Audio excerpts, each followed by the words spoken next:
Entry log 100.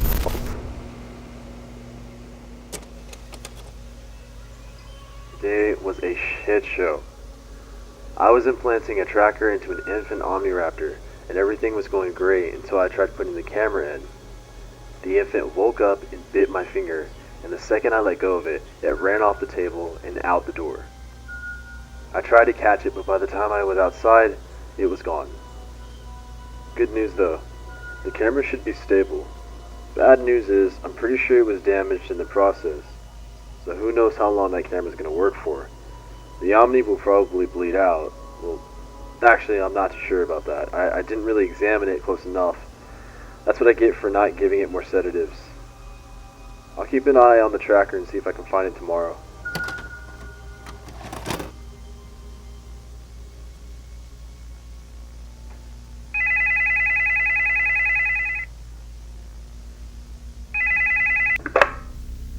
We have sent a helicopter to sector C-14. It'll be there in 3 hours. You don't need to bring much as we're only keeping you there for a day. You're allowed to take photos of the facility, but any video device is prohibited.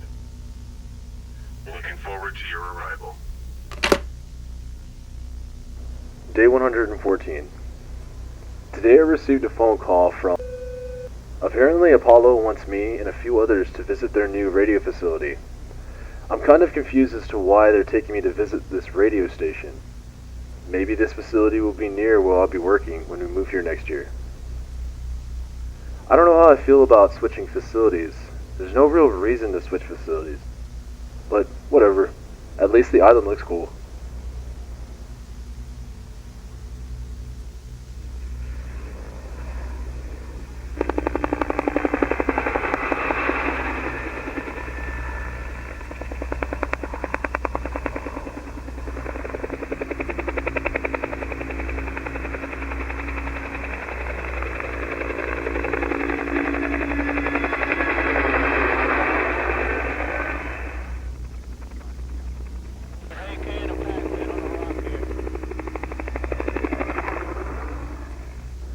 Day 100. Apollo flew me and a couple of other higher-ups out to the new island so that they could show off the newest facility, K-15. They only let me take pictures, so I'll try my best to describe it. The facility is for the radio station employees, but the technology at the radio station was pretty incredible.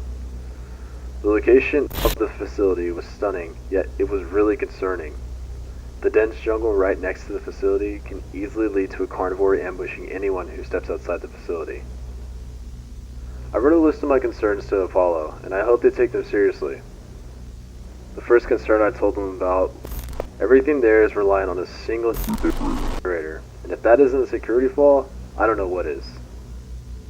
I told them that the gates aren't thick enough. I've been working with these creatures for long enough to know that they'll find a way through.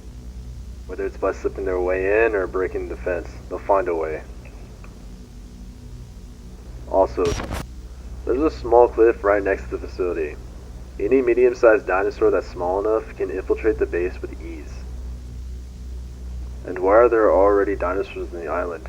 They said it's only the herbivores, but I don't really trust them. Last week they said they made a breakthrough with their newest carnivore, and how it was going to revolutionize the medical industry. Which, to be honest, is probably them just being cocky.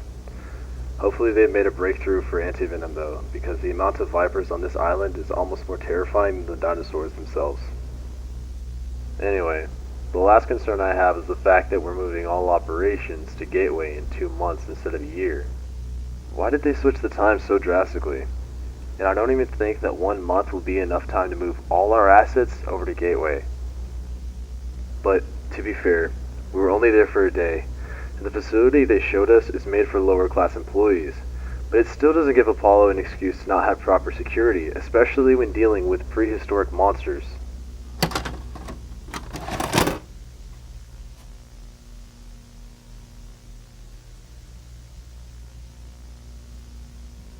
Entry log 130.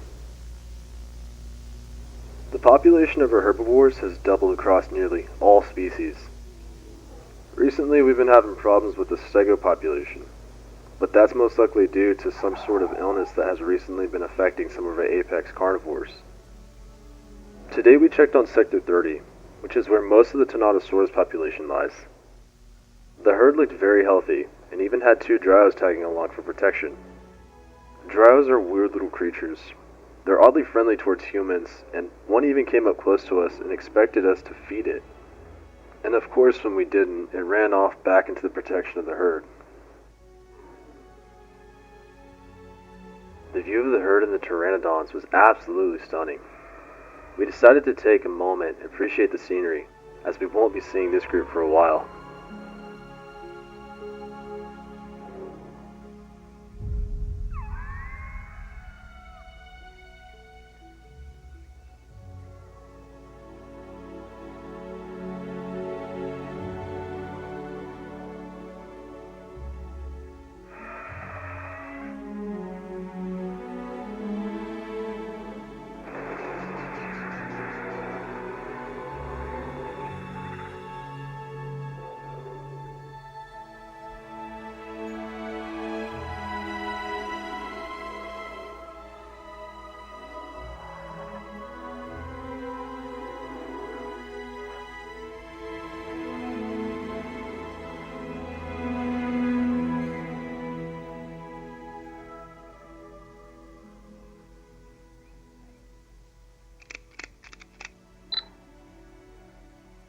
As we finished setting up our trail camera, a curious juvenile antenna walked up to us.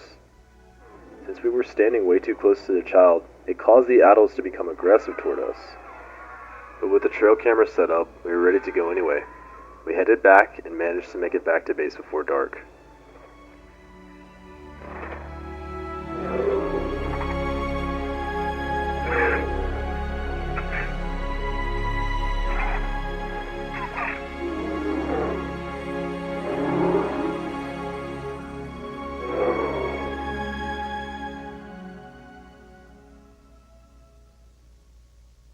Entry log 130. Today, me and went to check on our stego herd. Around 5 hours ago, 2 stegos died simultaneously. We decided we wanted to check on the deceased stegos first, so we made sure to take extra precaution in case whatever killed the stegos was still around. But luckily whatever killed them left the bodies. One of the bodies was stuck under a tree. I think maybe the tree could have fallen onto the stego, and a carnivore found it, so it decided to tear it at its throat.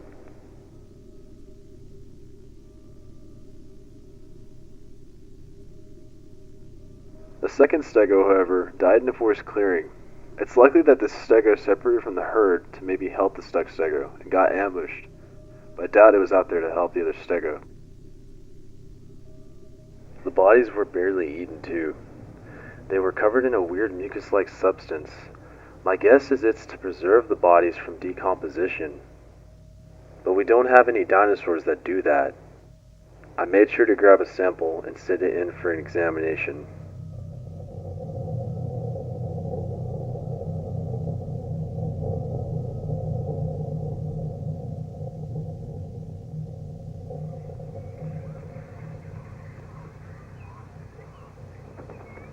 When we found the herd, they looked exhausted. I'm assuming they stood up the entire night, either running or fighting. Some of them were scarred and bleeding.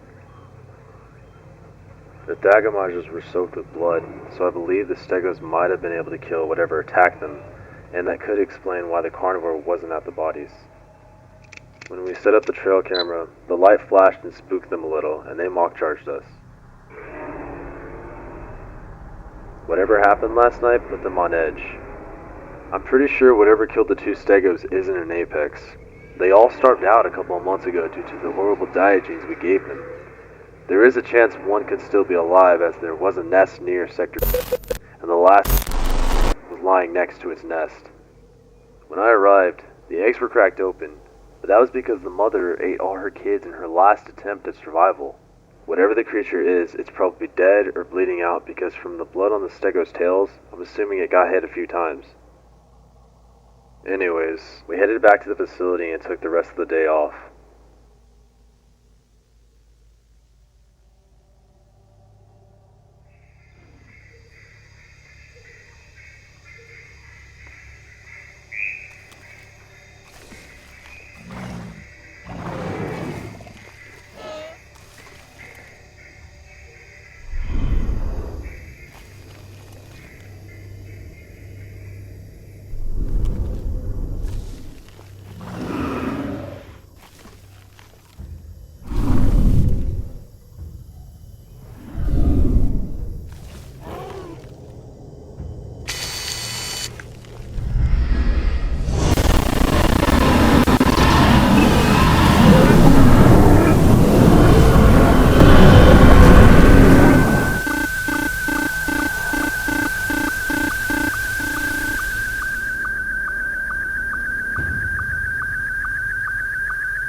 I'm at a loss.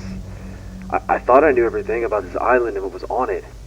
I went to check on the trail cam before I went to sleep, and I'm pretty sure I found what killed the stegos. Whatever the creature is, it's big, and it looks to be about the size of an Alberto. But our last Alberto was killed by a Rex almost 5 months ago. The eyes were the only things I could see of the creature. I'm assuming this carnivore is a nocturnal hunter, which could explain why it wasn't near the bodies. This creature is massive yet quiet, and it was somehow able to ambush the stegos without alerting any of them while they were already on edge from the night before. I'm assuming it's durable too, as the previous night some of the stegos have hit a few times. Assuming it has survived multiple swings to the stomach and thighs, this creature either has really thick hide or a fast regeneration rate, and from what I saw, it looks like this creature is approximately 7 meters tall. This shouldn't be possible. The apexes should have starved by now, and no medium-sized carnivore can take